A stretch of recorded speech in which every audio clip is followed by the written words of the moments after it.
down with me.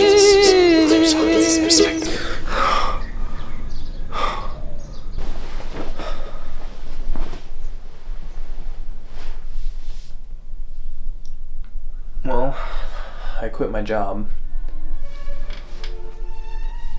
The Count Monte Cristo might be a familiar name to you, and no, he's not some nobleman of the popular breakfast sandwich, but rather he is the Count of the island of Monte Cristo. Formerly known as Edmond Dantes, he was a happy sailor about to be promoted to captain and marry Mercedes, the love of his life, although he was too young and naive to see that the ones closest to him had desires of their own with Edmond. He was framed by these companions and cast into the darkest dungeon of the prison Chateau d'If, where he would find nothing but pain and misery. Although he did find one person, Abbe Faria, another unjustly condemned prisoner. Faria was very well educated and wise, and he began to mentor Edmond into the man of breadth and knowledge that he would later become. Abbe Faria also happened to know buried family treasure that he endowed to Edmond while in prison. One day following the tragic passing of his only friend and the hell he was trapped in, Edmond decided to capitalize on the event and use it as a distraction to escape.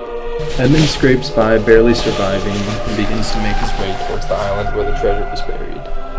The name of the island went by none other than Monte Cristo.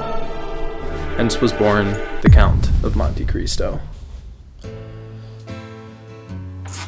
It was the first day at my job, fresh out of college, and I had finally made it, but I looked out my window and I saw this ominous plastic bag stuck in the tree. For some reason it seemed important to me at the time. And for the next 388 days I watched that bag slowly come to life. It was stuck between the opposing motives of the tree it was stuck in and then the wind that was trying to blow it out. It was all like some weird, corny motif that I would work into a video that I would make later in life. And after reading The Count of Monte Cristo, it became a little bit more clear to me what that plastic bag was actually trying to convey to me. Basically, I had fundamentally betrayed who I was for a collection of ideas that attached to my ego at a much earlier time in my life.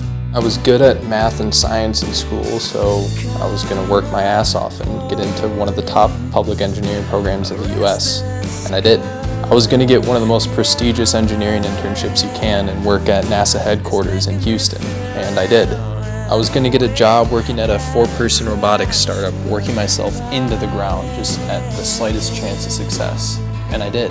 I was going to marry my girlfriend of over 4 years and we would become rich and happy and start a family, and the end.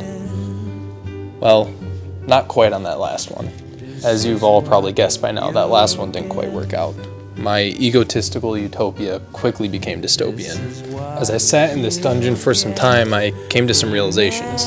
I was resisting the passion I was born with to make videos and explore and meet new people and have new experiences. I slowly began to emerge from the rubble that my life had become, filled with a completely new sensation.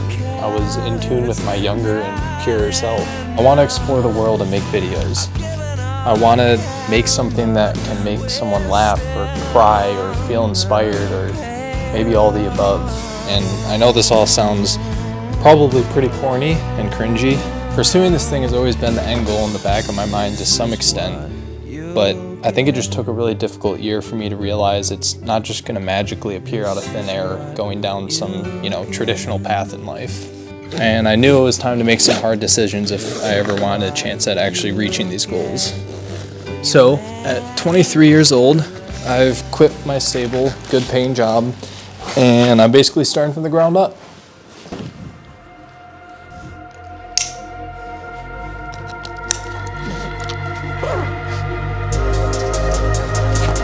Well, you may be curious what's next for me. There's only one answer.